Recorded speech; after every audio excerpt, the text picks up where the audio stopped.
히브리서 2장 10절에서 3장 1절 말씀입니다.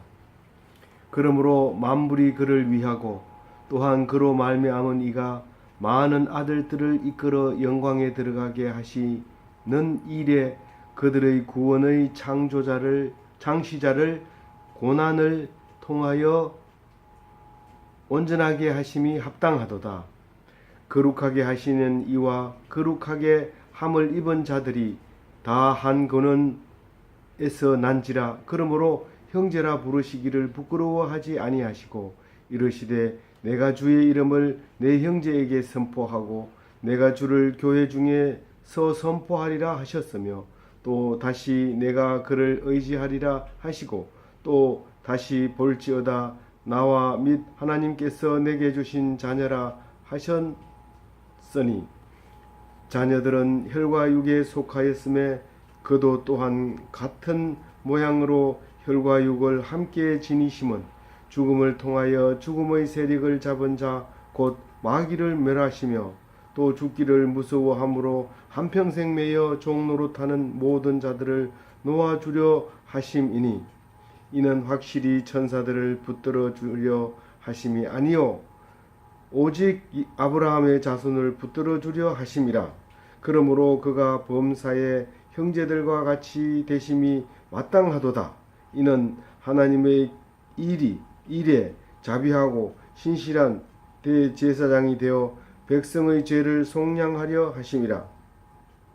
그가 시험을 받아 고난을 당하셨은즉 시험을 받은 자들을 능히 도울 수 있느니라. 그러므로 함께 하늘의 부르심을 받은 거룩한 백성들아, 우리가 그리스도의 사도이시며 대제사장이신 예수를 깊이 생각하라. 아멘.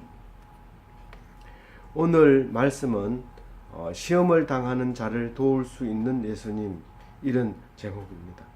오늘 전체가 그리스도의 근본이 어디 있는가 10절 말씀이고요. 11절에는 성도를 형제로 선포하고 있는 말씀이고요. 12절에는 예수님의 사역, 예수님은 목자입니다.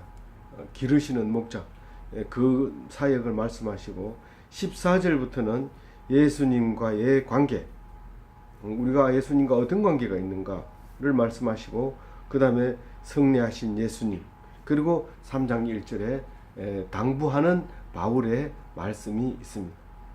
이게 바울인지 정확하게 히브리서는 바울의 서신인지 정확하게 기록이 되어 있지 않아서 아니라는 사람들도 많이 있지만 그 히브리서는 그렇게 당부하고 있습니다.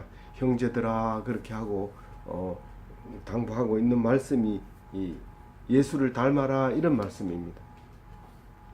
우선 10절부터 자세하게 한번 보면은요, 10절은 개역 개정이 오히려 흐릿하게 되어 있고요. 오히려 세 번역이나 이런 것들이 개역 한글보다는 좀 덜 돼 있는, 좀 부족한, 그렇습니다. 개역 한글을 개역 개정으로 바꾸면서 조금 약간의 흐릿하게 만들어 버리고 또 세 번역에 가서 없애버리고, 이런 부분이 바로 10절 어려운 말 속에 들어 있습니다. 이 사실은 그대로 읽으면 어려운 말인데 다시 한번 읽어보겠습니다. 10절 그러므로 만물이 그를 위하고 또한 그로 말미암은 이가 많은 아들들을 이끌어 영광에 들어가게 하시는 일에 그들의 구원의 창시자를 고난을 통하여 온전하게 하심이 마땅하도다. 이렇게 해놨습니다.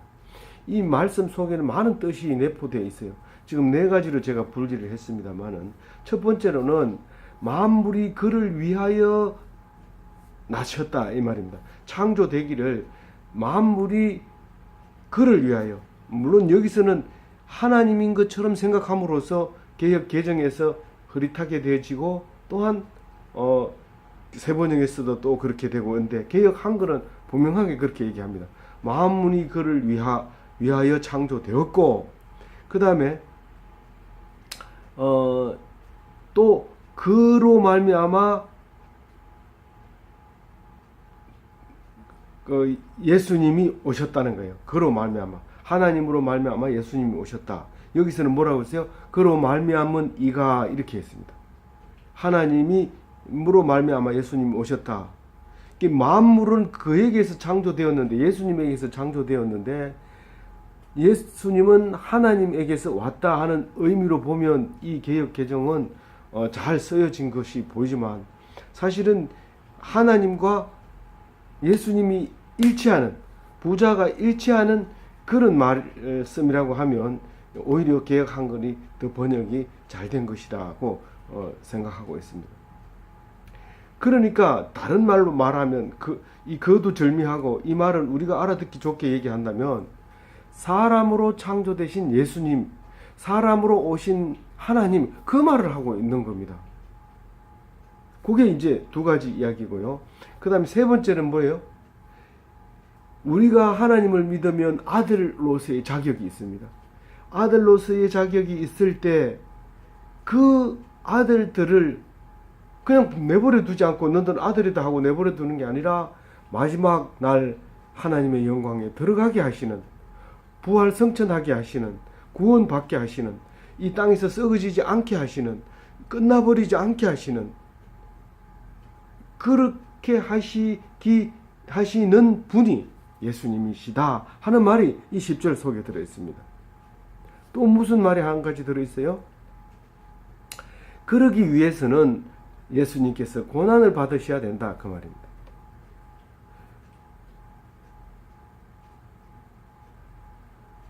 고난을 받아야 되는데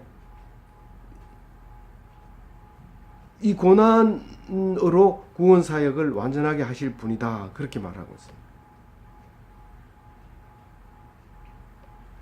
11절 말씀 봅니다.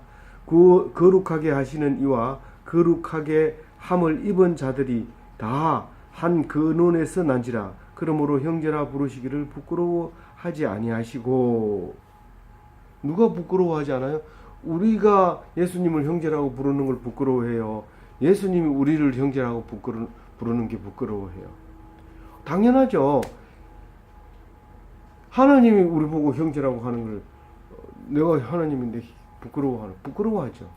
우리가 높은 사람이 낮은 사람하고 형제예요 이러면 부끄러워하죠. 낮은 사람은 엄청 좋아하죠. 근데 이 하나님은, 예수님은 우리를 형제라고 부르는 것을 부끄러워하지 아니하셨다. 그거는 어디서 나셨는데? 하나님의 아들인데, 하나님이신데도 부끄러워하지 않았다. 왜냐하면 진짜 예수님과 우리가 형제라고 선포를 해야 됩니다. 왜냐하면 형제가 아닌 상태에서 대신 죽으면 그건 뭐 별로 관계가 없어지는 거죠. 근데 여기서 대신 죽기 위해서는 형제로 선포해야 된다는 메시지를 주고 있습니다. 우선 첫 번째, 거룩하게 하시는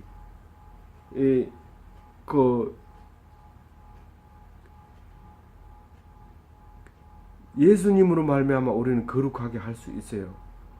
예수님으로 말미암아 우리는 거룩하게 예수님이 우리를 거룩하게 할 수 있어요.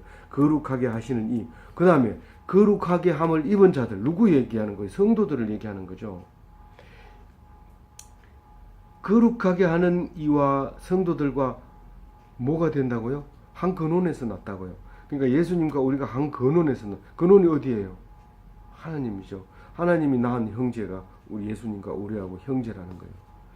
그래서 전혀 이상하지 않다는 거예요. 예수님은 너들하고 예수님이 우리 형제라고 하는 거에 대해서 이상하지 않다는 거예요. 그런데 예수님이 하나님의 아들이라고 하는 것도 이상하지 않고, 내가 하나님이라고 하는 것도 이상하지 않고, 내가 너들과 형제라고 하는 것도 이상하지 않고, 너희들이 나를 닮아야 된다고 하는 것도 이상하지 않는 거예요. 그 얘기를 지금 하고 있는 거예요.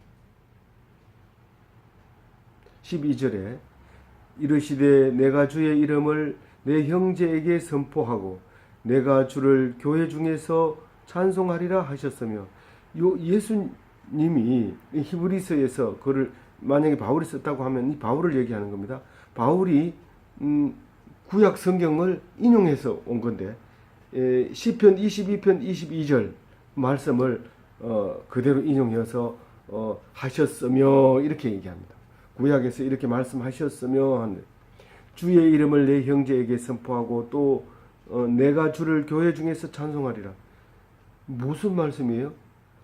예수님의 사역이 그거란 말이에요. 목자, 예수님이 양을 치는 그 역할을 하시는 분인데 성도들에게 선포를 합니다. 성도가 누구라고요? 형제. 누구를? 하나님의 이름을, 예수님의 이름을, 여호와를 선포하는데 그 매일 설교하는 게 그 선포하는 거잖아요. 그 다음에 뭐예요? 교회 중에서 찬송하리라. 날마다 교회 안에서 찬송가를 빼놓으면 안 되죠. 교회는 뭐 하는데? 설교하고 찬송하고 기도하고 그것이 이 교회에서 할 일인데 사실은 교회라고 하는 건 교회 가서 예배 드린다고 하는 것은 서비스, 영어로는 서비스 하는 건데 누구에게 서비스 하는 거죠? 그렇게 찬송하고 기도하고 하는 것이 말씀 선포하는 것이 그게 예배인데 그걸 서비스라고 한단 말이에요. 하나님께 봉사한다는 것. 사람에게 봉사하는 게 아니고 사람에게 봉사하는 것이 결국은 하나님께 봉사하는 것이지만 그 원 의미는 그렇게 하고 있는 거죠. 13절에 또다시 내가 그를 의지하리라 하시고 또다시 볼지어다 나와 및 하나님께서 내게 주신 자녀라 하셨으니 요것은 이사야서를 인용해 온 겁니다. 이사야서 8장 18절 말씀을 인용해 와서 내가 그를 의지하리라. 예수님은 하나님만 의지해요. 뭐 다른 거 의지한 게 없어요. 사람 의지하지 않아요. 불완전하고 아주 못됐고 그런 사람을 의지하지 않습니다. 오직 하나님만 신실한 성실한 하나님만 의지해요. 그리고 그 속에 나와 및 하나님께서 내게 주신 자녀라 하셨으니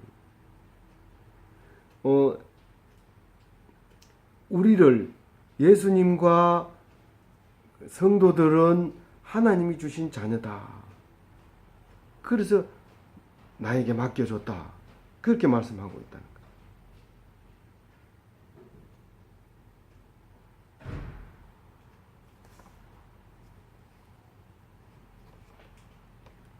이미 예수님이 오실 때 구약 성경이 계속해서 예수님을 말하고 있었던데 우리는 그 구약을 그냥 읽어요.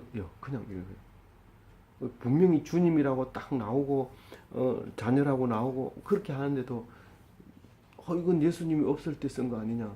예수님이 있는 것을 쓴 것인 것이죠.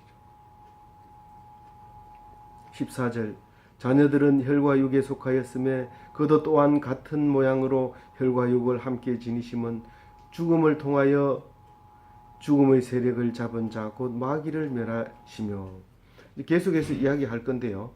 예수님은 예수님은 육으로 오셨기 때문에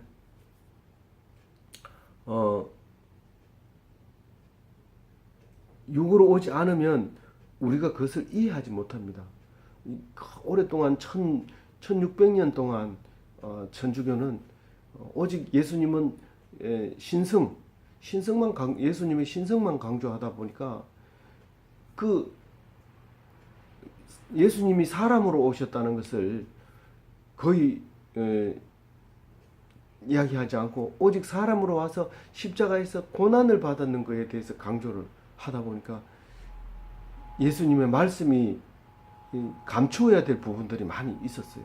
이건 예수님 말씀이 아니다라고 말하지 못하게 하는 그런 감추어진 부분들이 있었는데 예수님은 우리하고 똑같이 났어요.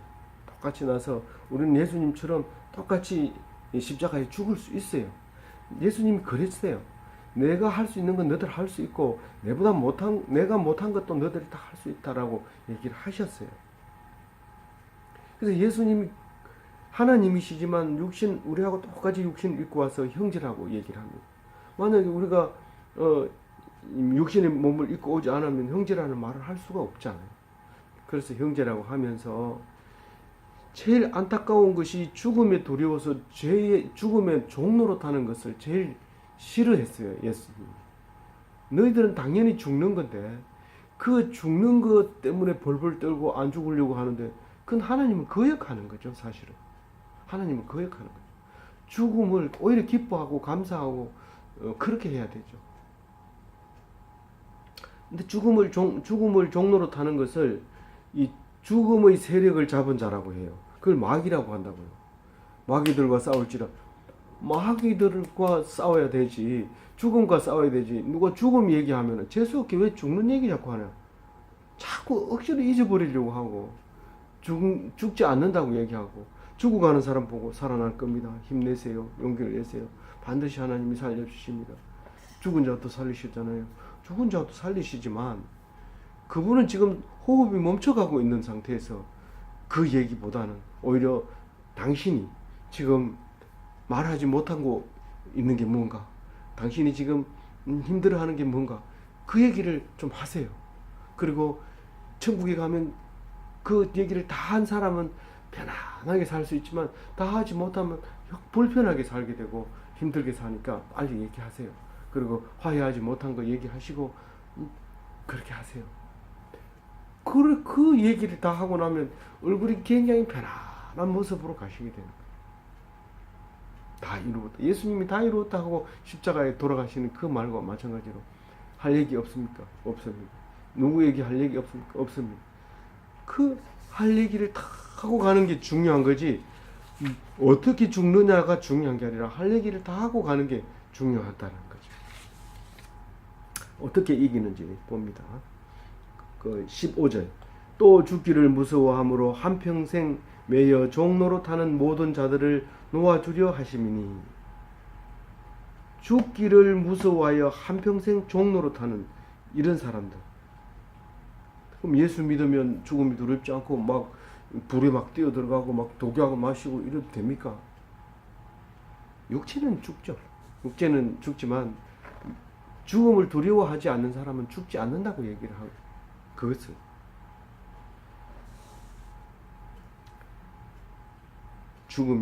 죽을 때는 사망이 쏘는 것이 오는데 그 쏘는 것에 맞으면 불화살에 맞은 것보다도 더 아프고 전갈이 쏘는 것보다 아프고 불뱀이 쏘는 것보다 아픈. 그래서 그 죽음을 피하려고 무척 노력하는데 안 피할 수 없어요. 그래서 우리들의 싸울 것은 육체가 아니라고 했어요. 육체와 싸우는 게 아니라 그 어둠의 세상 주관자, 하늘에 있는 악한 영, 권세자, 통치자들은 뭘로 통치를 합니까? 이 말을 안 들으면 사형시킨다. 안 죽으려고 거짓말하고 막 그렇게 하는 거예요. 당당히 그 법을 어겼을 때 사형에 해당되는 죄를 범했을 때 난 그 사람을 사랑하기 위해서 이렇게 죽였다. 세상은 그걸 증명하지 못하지만 하나님은 증명합니다. 그래서 사랑하기 위해서 죽었다는 것을 알게 되면 그 하나님은 용서하지만 권세자들은 법에 의해서 사형에 처하게 됩니다. 근데 그 사람들과 싸워야 된다. 그 사람들, 그것과 싸워야 돼. 하늘에 있는 악한 영, 어둠의 주관자, 통치자, 권세자, 이런 사람들. 그냥 다른 거하고 싸우다가 시간 낭비하고 그냥 끝나버리지 말고 하나님의 말씀을 열심히 읽고 들음으로써 그 세월을 아낄 수 있는 그런 사람이 되어야 되는 것입니다. 16절 이거 봅니다. 이는 확실히 천사들을 붙들어 주려 하심이 아니요 오직 하나님 아브라함의 자손을 붙들어 주려 하심이라. 이 죽음의 문제는 이게 그 천사들이 하는 거 아닙니까? 죽고 살리고 하나님이 너를 죽이려고 한다, 망하게 하려고 한다, 그 유황불로 저기 심판하려고 한다. 천사들이 와서 그렇게 얘기할 때 그 사람들의 영역 같이 보이지만 그게 아니라는 거예요. 그 사람들하고 관계없다는 거예요. 오직 그 믿는 자손들, 아브라함의 자손들, 신앙 있는 사람들, 예수 믿는 사람들, 그 사람들을 도와주려고 그렇게 그 예수님이 싸우고 승리하게 하는 것을 가르쳐 주시는 거죠. 죽음을 두려워하지 않게 하시는 거죠. 그러므로 이 17절에 그러므로 그가 범사의 형제들과 같이 되심이 바탕하도다. 성도들과 같이 이 같은 모양으로 이 땅에 오는 게 그 당연한 게 아니냐. 그냥 말로 해가지고는 전혀 못 알아먹고 못 알아먹으니까 이게 우상을 만드는 거예요. 여기다 절하라는 거예요. 원래 이거 안 만들어도 이게 말 못한다는 거 알고 나무로 만드는 거 알고 내가 나무로 깎았다는 것도 알아요. 다른 사람도 알고 나도 알고 다 알아요. 이게 말 못하고 물어도 대답도 안 한다는 거 알아요. 근데 뭔가를 이야기를 하고 싶은데 그냥 하늘에다 얘기를 할 수도 없고 이건 뭐 어떻게 몸을 가누지 못하니까 만들어 놓고 그 앞에다 절하는 거예요. 이 말씀이 없으니까 그래요. 그 사람들 절하는 게 잘못된 게 아니. 누구든지 타고나면서 절하도록 만들어져 있어요. 복종하도록 만들어져 있어요. 그래서 막 부처 앞에 가서 어떤 사람은 기독교인들 중에서 아주 그 싫어하는 게 있어요. 그 악한 영이 거기 임하기 때문에 그렇지 않습니다. 악한 영이 임한 게 아니라 우리는 다 그렇게 할 수밖에 없는데 이 하나님 말씀을 모르니까 그게 옳은 줄 알고 있는데 그게 옳지 않다는 것을 알아야 됩니다. 그게 무슨 악한 영이 들어있어서 그런 게 아니라 거기를 말씀 없이 믿으면 그것을 계속 숭배를 하게 되면 결국은 그게 악한 영이 말씀 없이 그것을 계속 숭배하게 되면 악한 영이 그렇게 하는 거죠. 그걸 도와주는 거죠. 악한 영이.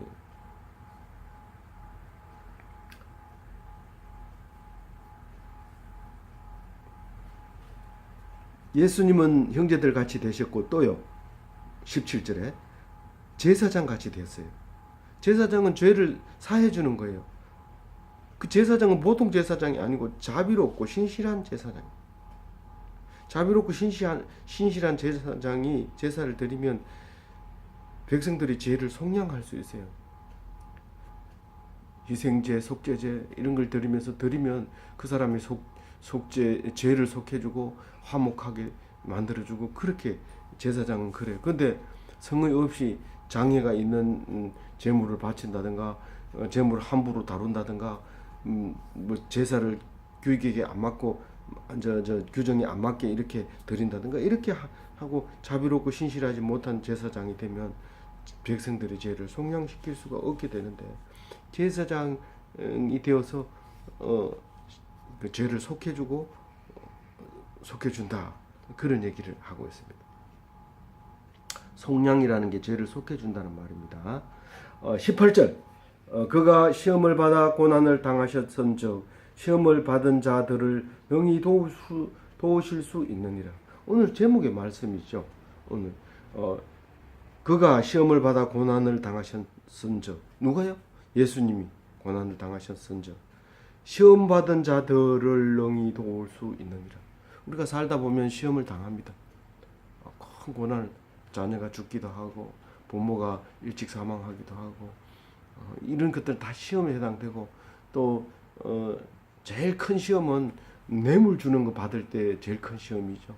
받아도 괜찮습니다. 이랬을 때 그 받는 거 그런 거 굉장히 힘든데 이 시험을 받을 때 테스트거든요. 하나님이 네 마음이 지금 하나님 앞에 돌아서 있느냐 그거 보는 거예요. 아들이 죽었을 때 네가 사람을 보느냐 내가 주는 그를 말을 자세히 할 수는 없지만 하나님이 주셨다고 생각하면 그 아들이 죽은 것을 감사해야 돼. 그 아버지 죽은 거 감사해야 돼. 내가 그 테스트예요. 테스트.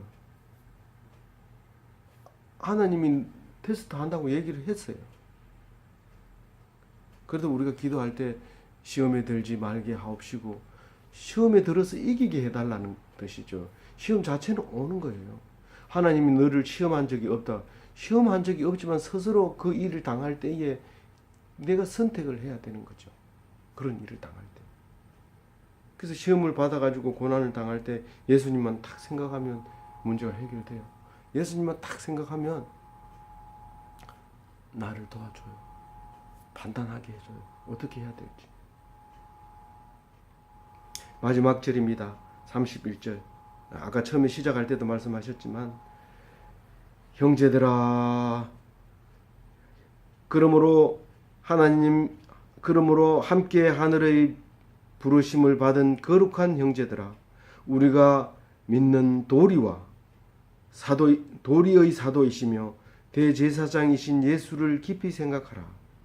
우리가 믿는 도리의 사도라는 것은 우리 이 성경을 가르치는 사람을 우리가 믿는 도리의 사도라고 얘기하는 거죠. 이 성경은 예수님이 우리에게 가르쳐 주시는 겁니다. 그래서 예수님이 이 글을 우리에게 가르쳐 주시는 사도이시며 또 우리 죄에서 죄를 사해 주는 제사장이라는 거죠. 그래서 우리는 함께 예수님과 함께 하나님께서 불러서 그 부르심을 받은 형제란 말이에요. 거룩한 형제들란 말이에요. 그래서 형제들아, 그 예수님을 깊이 생각해라.